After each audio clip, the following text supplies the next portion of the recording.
Hello, good evening, and welcome to Monkeys with Fire. How's everyone tonight? Hope you're all well. Okay, so we're concluding our week of looking at adventure modules for Salvage Union from Leyline Press.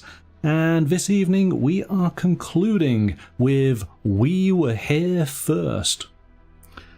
So excited to share this adventure with you.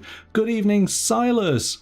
Welcome to the show. Thank you so much for dropping by. You love the other two, but this one you are most excited for. Oh, excellent. Well, here we go then.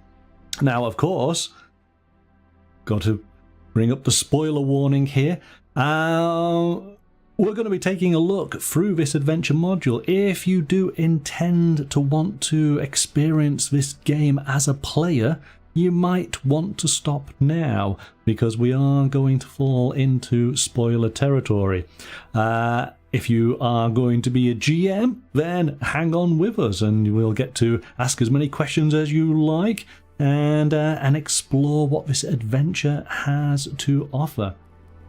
For those of you who are not familiar, I did meet up with Leyline Press at the UK Games Expo, and they very kindly gave the channel a copy of the core rules and these adventures so that we can take a look through this evening.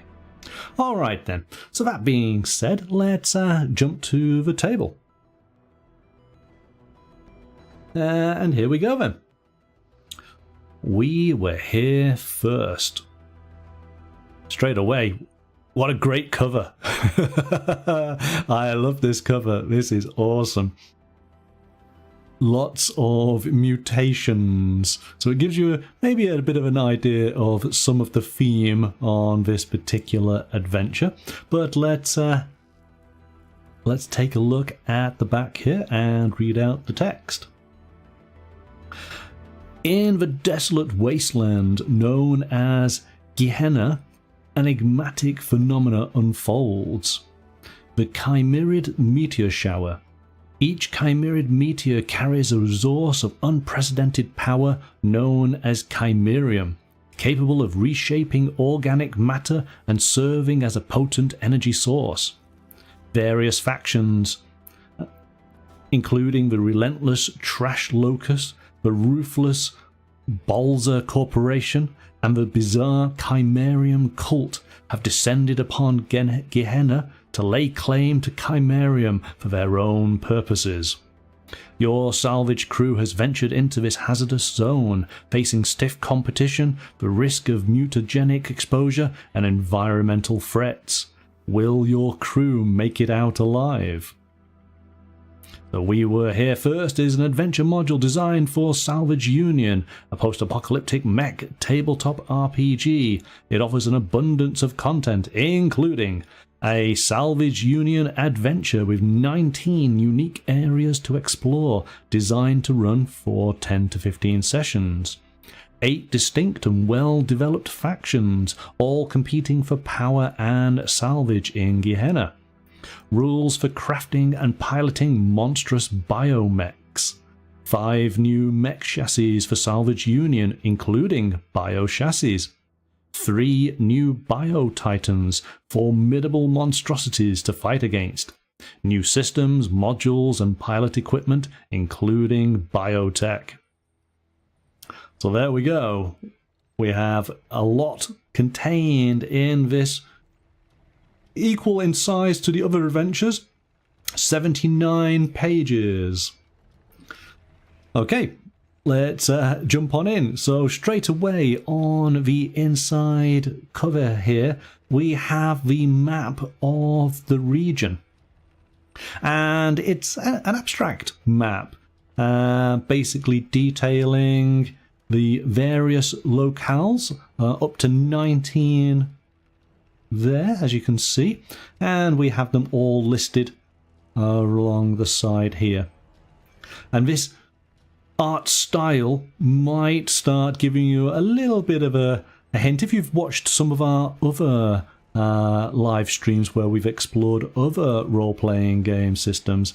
There is a particular range that I really like, and many of people in the chat have enjoyed as well, and this seems to emulate that style. But maybe if you try and have a guess as to which one I'm referring to as we go through.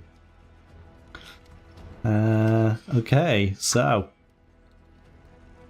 we have our credits page, we have our contents.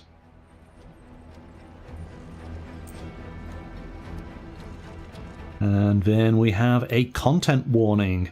This module contains body horror and mutation, which some readers may find disturbing. We recommend using the Salvage Union safety protocols in the core rulebook. So there we go, there is another warning there that if you are not a fan of body horror or mutation, you may want to turn away now. There again, I think there might be many out there that see that content warning and go, yes, sign me up, I want to see more. It's like a flame to a moth. Show me the mutations. Okay, moving on. So, it gives a little bit of a background as to the region we are going to be exploring. The restricted zone of Gehenna. An abandoned corner of the world now brought into stark focus by the riches that fall from the sky. The chimerid meteor shower, as it has been dubbed, was expected to burn up in the atmosphere, but for something inside the meteors is defying all expectations. A mutagen of unprecedented potency, it sculpts flesh and organic matter into bizarre and disturbing forms. Corpos, wasters, raiders, and salvagers alike have descended on Gehenna now to salvage what they can, but with heavy competition, risk of mutagenic exposure, and environmental threats.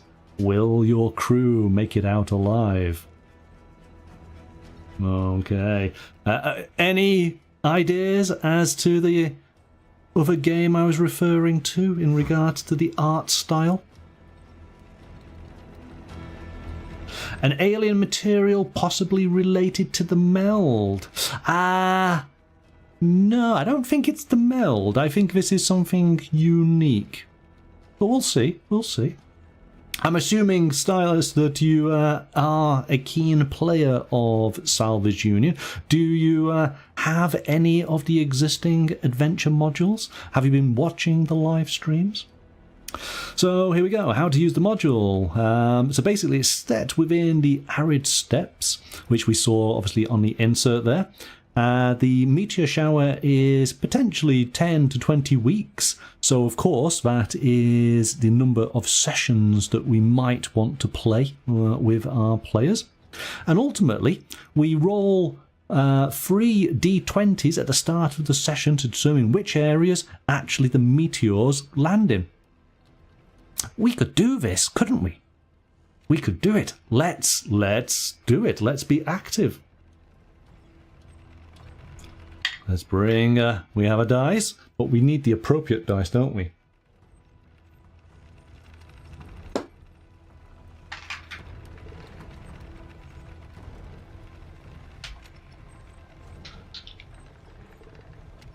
Okay, here we go.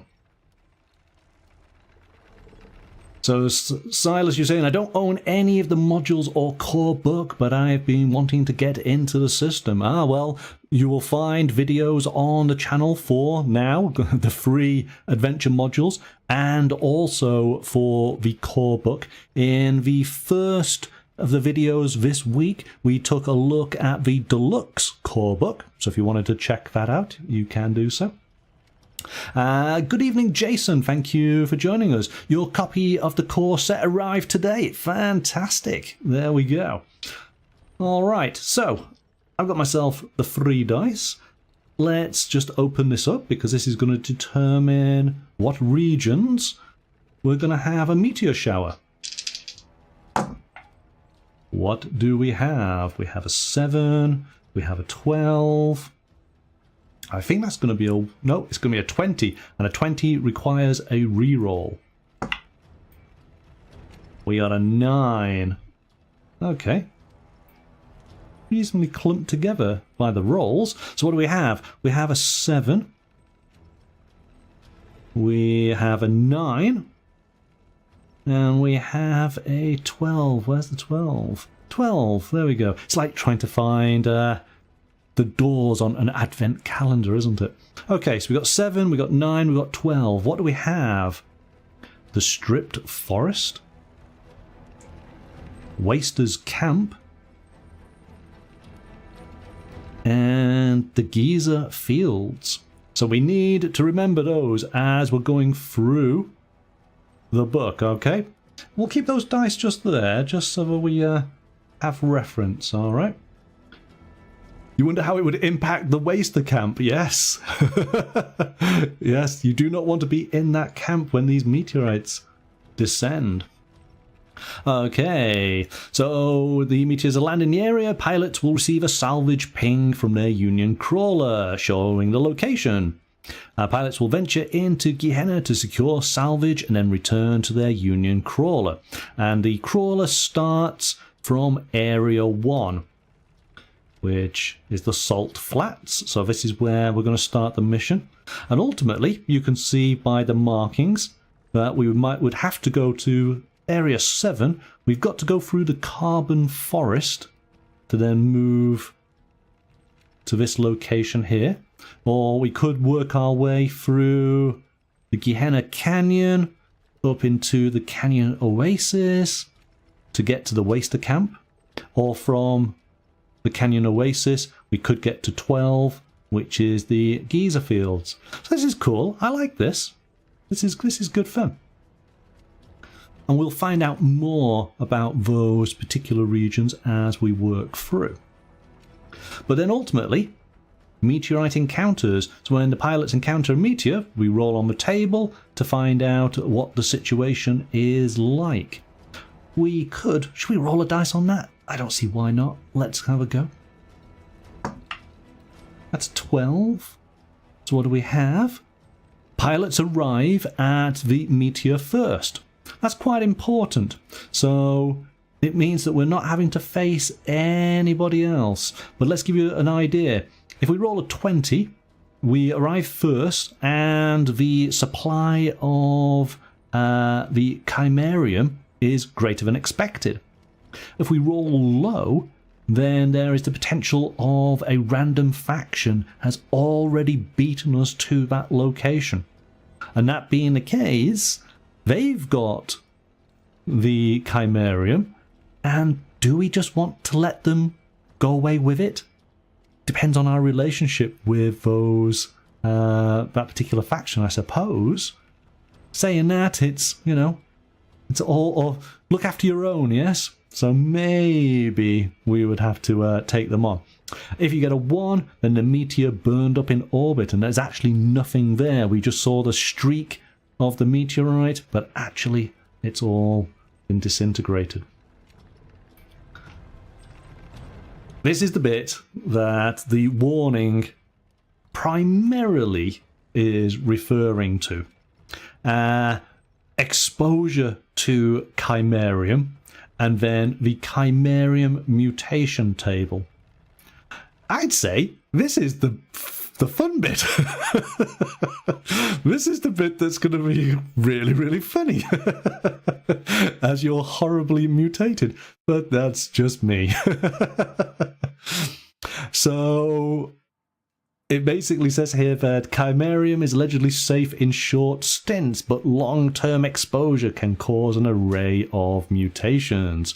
If a pilot is exposed to high levels of Chimerium, they must roll on the table below, and they must do this each time they are exposed. But there is a faction that is trying to develop a cure for Chimerium. Or Chimerium mutation, I should say. Shall we find out if our character is how they're feeling? Yes? Let's give it a go. 10. Oh. You are not feeling well. You suffer a major injury or may choose to roll once on the Chimerium mutation table. What are we going to do, chat? Do we accept just a major injury, or do we see what type of mutation befalls us? I let you guys choose. I know what I'd do. I mean, you've got to roll on the mutation table. Surely. Roll, of course, says Silas. All right, let's give it a go. That's an 8. Okay. 8. Oh, okay. Your tongue elongates to a bizarre length. You can extend it out to medium range. You gain the rigging trait. So you become like Toad from the X-Men. That's the only way to describe it. There's quite a few here, different things. For example, your skin peels like a snake and new irradiated flesh grows on you. You no longer suffer negative effects from radiation. That's pretty cool. However, let's pick another one here. Oh, where's one that I was reading before? I was reading this and having a good laugh. I don't know what that says about me. Oh, where was it? Oh, here we go. Poisonous sores develop all over your body. They are wet and sticky to the touch and never stop oozing. Anyone who comes into contact with them is poisoned and suffers a minor injury. You are immune to poison. That's not particularly pleasant. I can't imagine that your fellow comrades on the Salvage Union would be too impressed with you. And I get the impression from this is that you can actually pick up multiple mutations. So, gnarly, says Silas. Yes, indeed. So, this is the horror aspect to the game. Depending on your sort of level, I personally don't think this is terrible. I think it's more fun than anything else. Sounds like a beautician's nightmare. Yes. Yeah. You're not necessarily going on many dates after exposure. Let's put it that way. Okay, so we get to meet the various factions that are going to be in the region. I'm not going to go into too much detail, but just basically go through how it lays it out. We have, of course, their names. We have a little bit of a description as who is the leader of the Lance, the group of mechs. We have details on the formation. Typically there are 4 mechs in the Lance, and it's going to detail either the mech is part of the rules in the adventure module, or we're taking a look at one of the mech chassis in the core rules. It details the faction's goals, details what assets they have, details their weaknesses. So of course this gives indication to the GM on how they want to play them with the players. And, you know, I'm liking the art style on these. We'll skip on past. I did notice that this Sakura 78th Lance MSD, they are related or have some connection to the Stephanus data auction. And Stephanus was a corporation mentioned in the False Flag adventure. So that's kind of cool that they do sort of share the same world. It's nice to sort of see a little bit of a crossover there. Trash Locus, Chimerium Cult. So there are 8. I think there are 8. Yes, 8 different factions. And what happens is ultimately we get to this faction encounter table. We roll on the table when pilots encounter another faction in Gehenna. So this is at a meteor site, or when traveling between locations, or whenever the GM just wants to throw in an encounter. Shall we see who we might encounter? And we'll go into a little bit of detail on that faction. Silas, you're saying the art reminds you of the Aliens comic book. Yeah, some of this character art. Yes, I know what you're referring to. Maybe is it the Aliens versus Predator book? Yeah. But has anybody got any ideas as far as the sort of the general graphic design of the book? Does it remind you of another game you might have played or seen on the channel? Let's find out who we're going to encounter. That's a 12. Chimerium Cult. Alright, so let's have a look, get a little bit more detail on them. Here we go. We'll definitely zoom in on this. This is actually quite an interesting faction.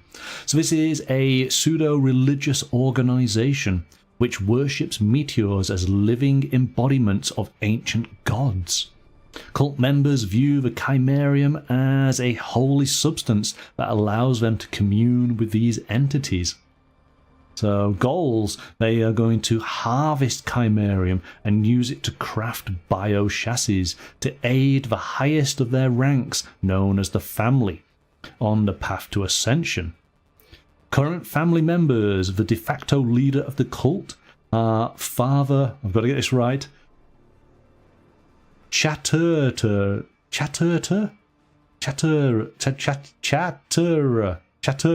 Father Chattura. There's too many T's, too many E's, too many R's in that name for me. Lady Seed and the Anointed One. Assets, so a wide variety of bio-enhanced mechs, significant numbers of faithful that can grow through...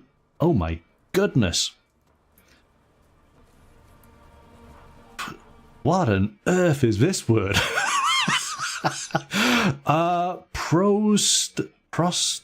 Prostylisting to other wastelanders.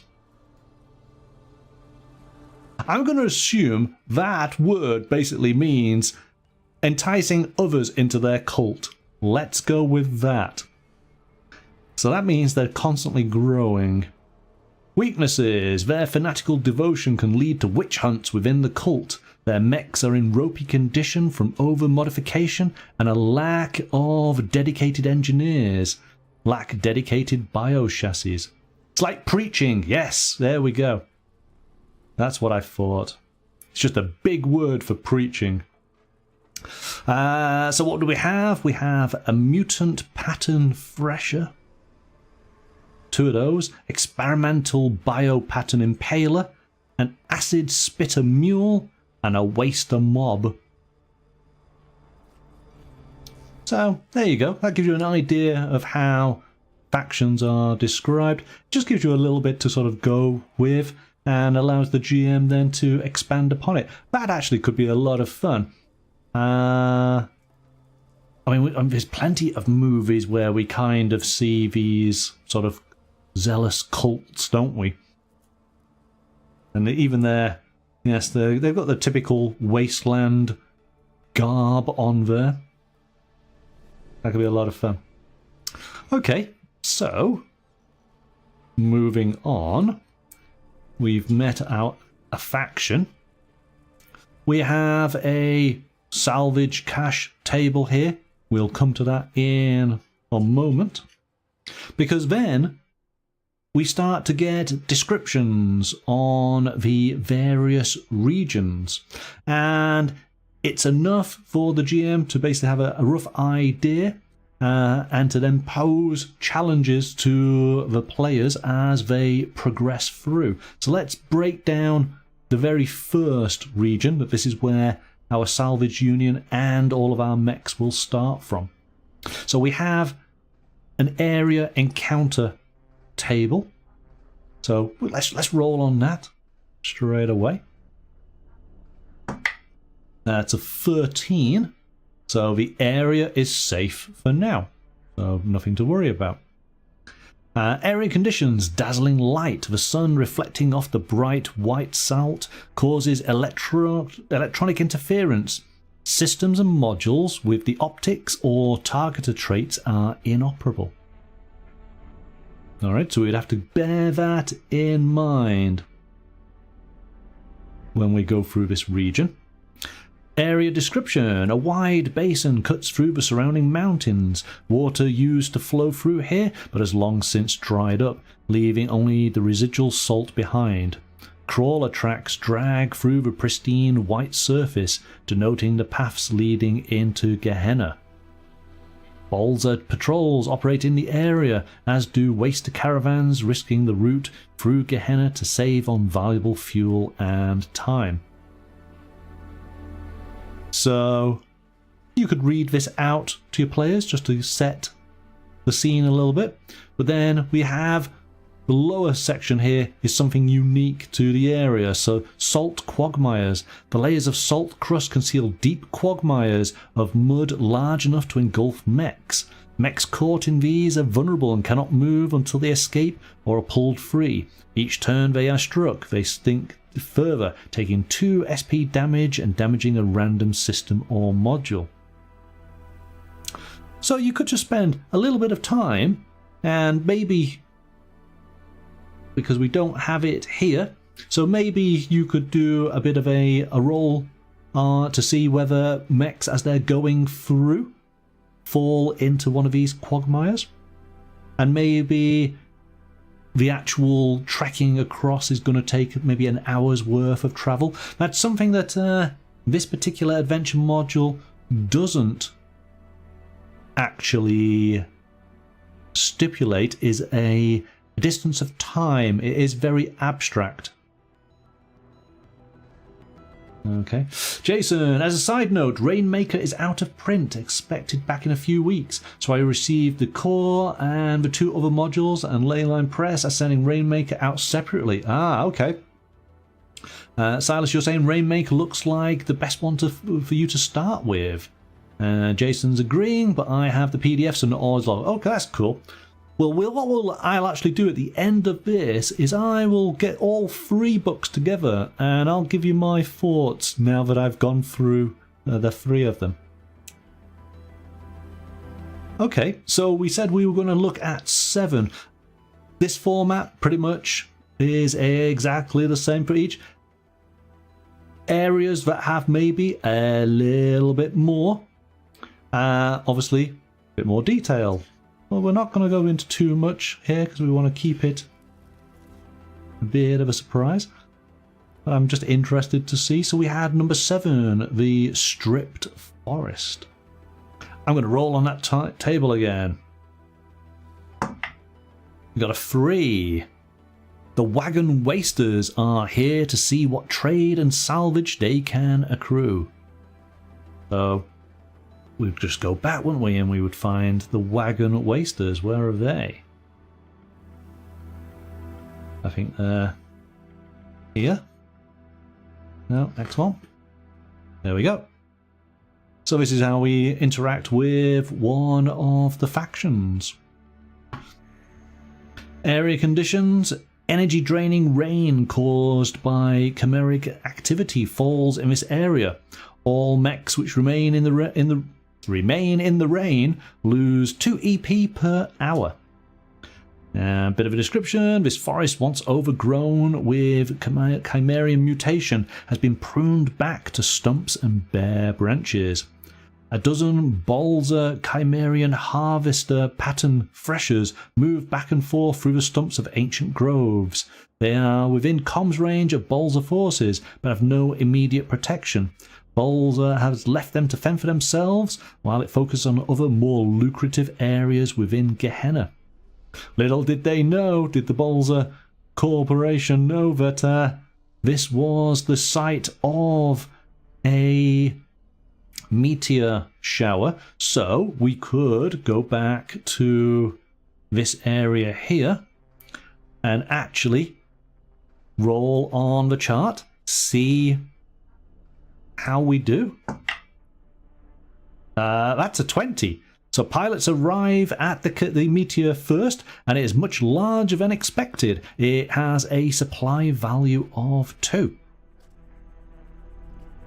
And then we would go through a process of harvesting it. And again, roll on the die.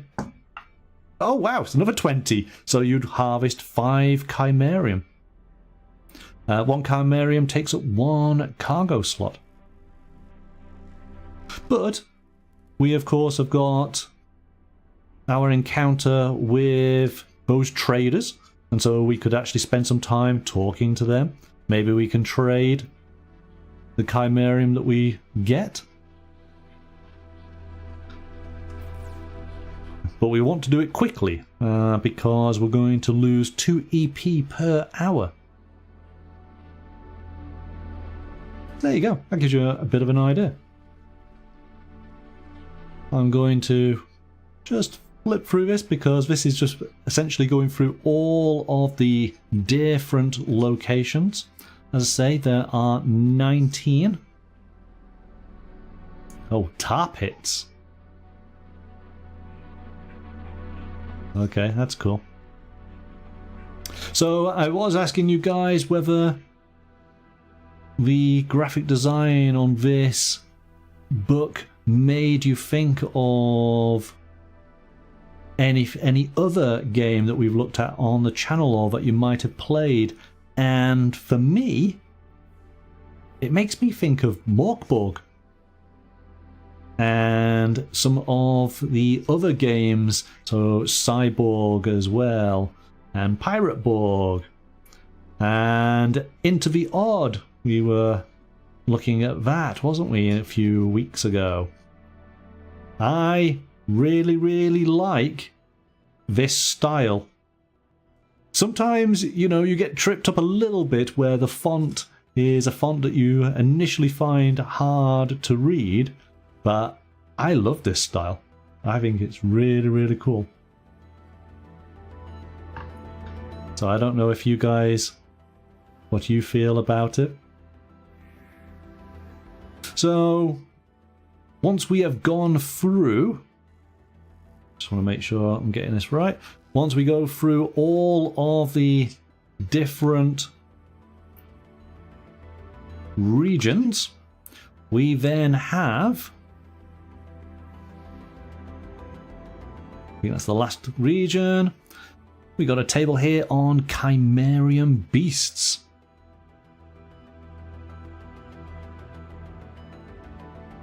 This is far more readable than Morkborg. Yes, no, agreed.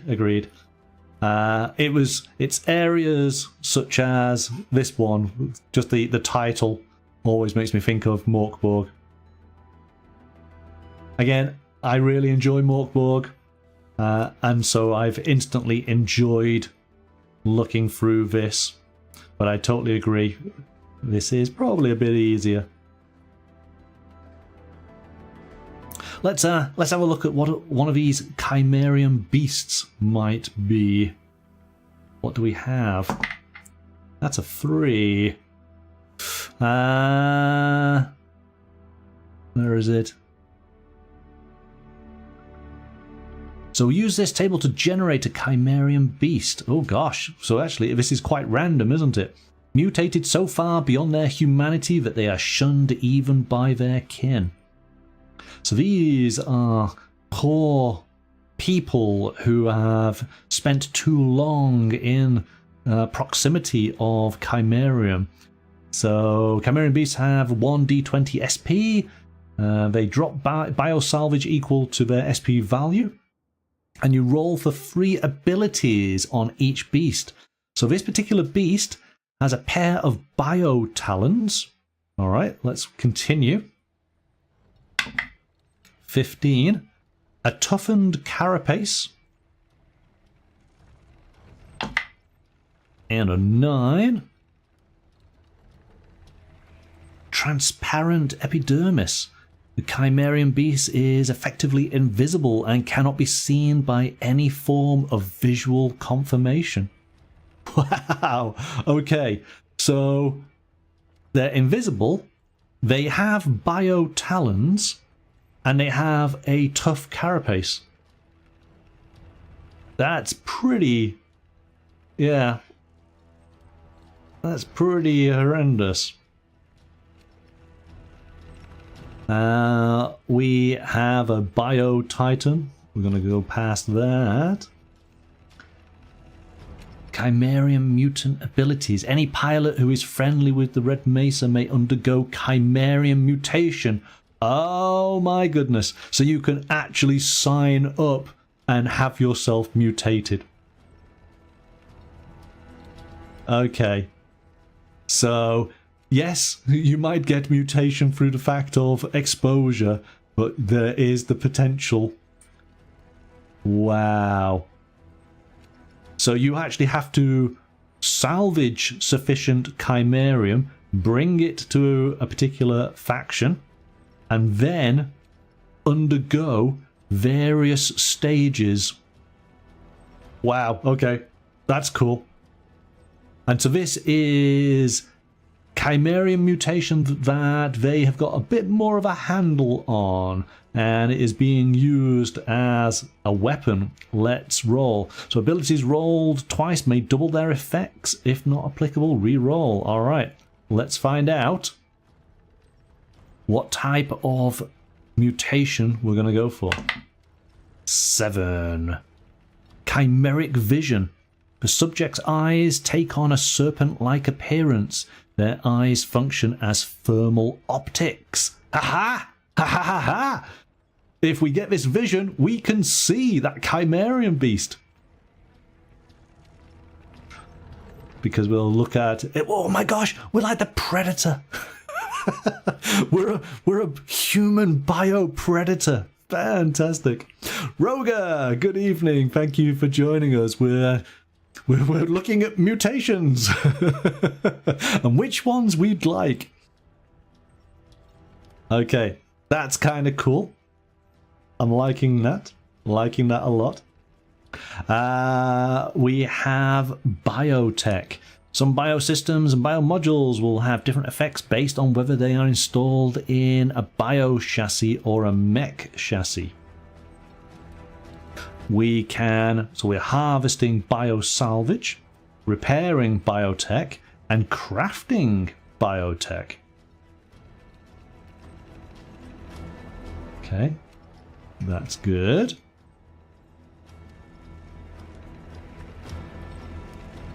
This is cool. Again, I like this.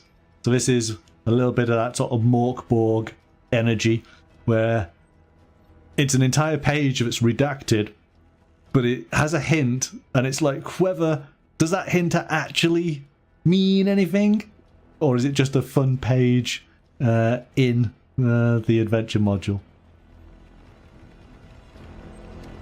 So I like that. Pilot equipment, Chimerium salvaging tools, bioscanners, a Chimerium beast companion. So a pilot can build a symbiotic relationship with a Chimerium beast. Bonding with a Chimerium beast in its growth chamber is done during downtime. Afterwards you will gain it as a companion. Generate it using the Chimerium Beast table. You'll be able to communicate with your Chimerium Beast. It will be friendly towards you and follow commands within reason. But they are still their own sentient being. Oh my gosh! You get a pet. I like it. We then have some new mech chassis. This is very much, we were talking about the Aliens comic book, weren't we? I get that vibe from this for sure. So this is the Impaler Alpha.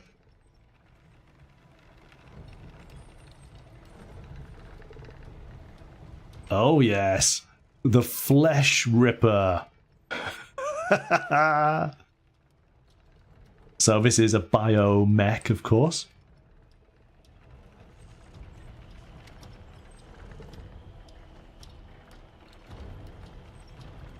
Storm Terror.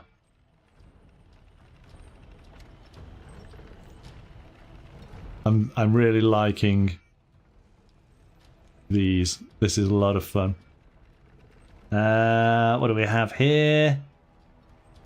Cranium Bio-Mech. It's afraid! Points for anybody who knows that film reference.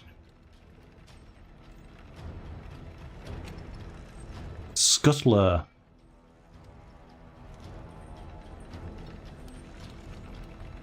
I like these pages. These are awesome. We then have additional systems. Bio-Talon, Acid Cannon, Bio-Wings. Ah, well done, Silas. You get the points. Reward yourself 5 points. We have some modules. Adrenal glands. Regeneration glands.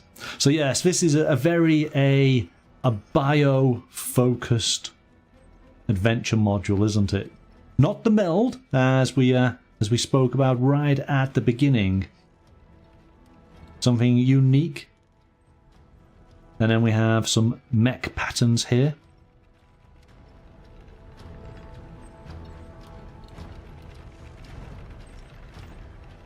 And I think that's the last. And then bio-chassis damage table. And overload table. And that is it. There you go. We were here first. That's an interesting title. Is it we were here first because we were here to claim the Chimera, some meteorites? Or will we here first because we have been out in space and we are the progenitors? Interesting. I think it could be done in different ways. Okay. Silas, you're saying looks amazing, and Jason is in agreement there. I really like this. That is really, really good. So as I say, we looked through False Flag. In fact, let's just do this in order. We looked through False Flag on Tuesday. Last night, we looked through Rainmaker. And we've now just explored We Were Here First. So, this has been really interesting looking through these very, very different adventure modules. And I've enjoyed them all for different reasons. And I guess it depends what you kind of want out of your game. I'm going to find it very difficult, and I'm possibly putting myself on the spot here because I've only just looked through this as to trying to decide which I feel is the best. I think that is going to be my personal favourite. I like the graphic art style to it. I like the mutations because that sort of leans into that little bit of a gross horror, but also a little bit of X-Men in there as well. So there's positives and negatives on this one as far as the mutations, and I like that. So I think that could be my favourite. Just going back to Rainmaker from yesterday, I really appreciated the clean style of the graphic design on this one here. And it does very much feel like a sandbox adventure. You start off in this bottom region here, and you have this entire area to discover. There are various factions vying for power, and it is up to your players to try and learn what's happening and then make decisions accordingly. But because it's more of a sandbox, even though there is a story there, the story's not necessarily explicit, I didn't feel. Whereas with this one, I really could feel and read through the story. So I felt that the story potentially slightly better in this one. But for my personal preference, I wasn't too keen on the graphic style of this one. And I think it's only because of my Windows 3.1 PTSD. So I'm not saying that it is bad as far as content. It's just for the graphic design, it doesn't tick the box for me. So Silas, you feel that False Flag has the best map? That's interesting. See, again, I think it's a personal preference thing. For me, I feel that Rainmaker has the best map, but I guess it is a typical map. But then We Were Here First has this abstracted map, and actually that kind of works for me because I'm not seeing any details, I'm just seeing regions. So yeah, it's a tough one. I do feel, for me personally, this might be my favourite. But that doesn't diminish the value of these two. It's just a personal preference. So I mean, for you guys in the chat, if you have watched the videos or what you've seen, do you have a preference? Silas, you're saying that False Flag has the best map for you. So, and Silas, you're saying that you had a question. If you were to run all three with the same party, which would you run? I would definitely be running this one. I think this might also be possibly one of the easiest ones to get into, because it is small sandbox missions for you to go, have an encounter, engage with whatever faction you're up against. This Rainmaker one, I just remembered the core. So this is more a story adventure. I found this one a bit more of a quest. Go and find things quest. So that's that one. This one is very much sandbox and encounters. Jason, you're saying We Were Here First intrigues you the most. Okay, cool. Cool. Well, I'm hoping that having a look through tonight was beneficial then. I think all of them are going to be a lot of fun. And the good thing about it is they have approached their adventures are very different. And so hopefully your players will find something, they'll enjoy all three and they'll have their own personal favourite and go, yeah, that was a really good experience. I enjoyed that. As I say, I like the mutant aspect of this one. Silas, you think Rainmaker looks easiest to start with? Yeah, it will be, because well, maybe so, yes. Ultimately, as I say, it is a quest kind of adventure of explore the region, find items, take items to end game. That sort of summarises it there. Make decisions as you go along. So Jason's saying it was beneficial, it's helped sort my reading order. Cool. Okay, well there you go then. What I hope to do in a couple of weeks' time is we'll actually go through the process of building up a mech. I think that should be a lot of fun. So, of course, follow the channel's social media pages on Instagram, Facebook, Twitter, or X, however you want to call it. Just to be kept aware as to when we are going to do that. But this week's been a lot of fun looking at these and looking at all three together. That has been worthwhile. Do we plan on running a game live stream? Typically, it's quite hard to do so, but as I say, we're going to... We'll make a character up. We'll make a pilot and a mech. I think that will be a bit of fun.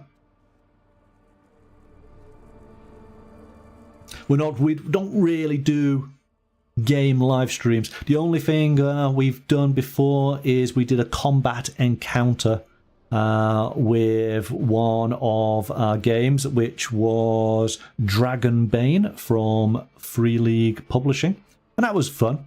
was something we could manage. So it's a very small, contained experience. Maybe we'll see what I'm able to do, Silas. So leave it with me. Yeah, we'll see what's possible. Jason, thank you, Monkey, for the reviews. You're more than welcome. Again, I don't really think I do reviews. I think I just share the books, and you guys, you know if it's going to be for you or not. You know, I think you review them probably yourself. I think this is probably the first time where I've actually made a preference, just because they're all there in front of me. Like I say, that one's the one for me. Jason, you've run the Dragonbane campaign and highly recommend it. Yes, Dragonbane is an awesome game. Awesome game. We are actually going to be doing something similar with another of Free League's games in the future. We are going to be having a look at Forbidden Lands. So if you're not familiar with that one, you do want to check that out when we run it in a few weeks' time. But next week, give you a bit of a teaser, we're going to be going back. Oh, make sure I get the right one. There we go. We're going to go back to the dungeon. We're going to be taking a look again at 2D6 Dungeon from DR Games. If you guys have been following the channel, you remember I started off on my solo venturing into the dungeon. Did a little bit with you guys on the channel. Well, I'll have done a bit more, and I want you to join on in before we get to the end, and for me to be able to show you what I have faced. I might also have a little bit of a tease for what's coming next from DR Games. So you might want to see that. So that is the first part of next week. I will have another TTRPG to look through on Thursday. Something very, very different from dungeon exploring or post-apocalyptic mechs. So again, keep an eye on the social media channels to get the lowdown down on that before it happens. Right, there we go, guys. Thank you so much for joining me this evening. It's been a lot of fun. I've really enjoyed this week, and I'm glad that it's been beneficial for you guys. Have a wonderful weekend, and I look forward to seeing you next week. But until then, bye for now.